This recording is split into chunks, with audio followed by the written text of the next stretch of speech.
Patay ang 14 anyos na high school student sa Taguig matapos suntukin ng kanyang kaeskwela. Sa imbestigasyon ng paaralan, gumamit daw ng asero o bakal sa kamay ang suspect na menor de edad din.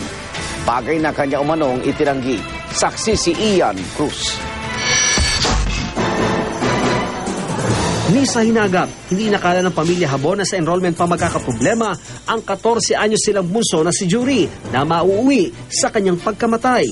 Umaga raw nitong Huwebes na magpatala si Jury sa President Diosdado Macapagal High School malapit sa kanilang bahay sa Taguig. Paglabas niya ng paaralan bandang tanghali, nilapitan siya ng isang kaskwela. Lumagapak dyan, tapos sabi ko sa bata, naku Tutoy, ano bang ginawa ninyo? Yung bata, bumangon pa. Yung pagbangon niyang yun, nalugmok na siya. Halimbawa ito yung gater. Bumagsak yun. Nakabangon pa siya. Yung bata, pagbangon, umano na siya, tumirik yung talagang mata niya. Doon ako napayaw. Sabi ko, naku Totoy, nakaano na yata kayo, nakapatay na. Nang isuko na sariling tiyahin ng minor de edad na suspect, dito niya sinabi sa isang tanod na nasiko siya ni Jury sa paaralan, kaya raw sinapak niya ito sa mukha. Nung nasa loob daw po sila ng school, siniko siya nung kanyang sinuntok. Kaya ginawa niya, inabangan niya sa labas. So, pagdating sa labas, saka siya sinuntok. Naisugod pa sa ospital si Jury, bagamat namamaga na raw ang kanyang bibig at wala nang malay. Naapektuhan na raw noon ang utak ng binatilyo. Maghahating gabi nitong Sabado, tuluyang pumanaw ang biktima. Batay sa sariling investigasyon ng paaralan, gumamit daw ng asero o bakal na isinusul sa kamao ang suspect nang suntukin ang biktima. Pero ayon sa ilan ni Jury, itinanggi raw ito ng suspect ng personal sila mag-usap.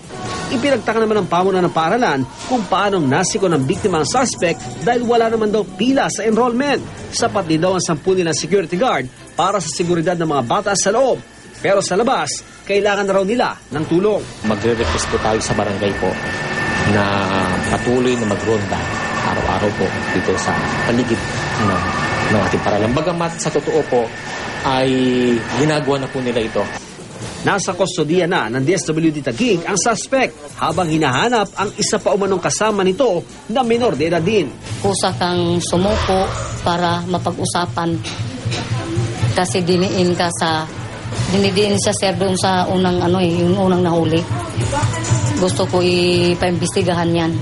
Dahil minor de edad ang suspect, ayon sa DSWD, maaring mga civil liability o pananagutang sibilang at di kriminal ang kakaharapin ng suspect.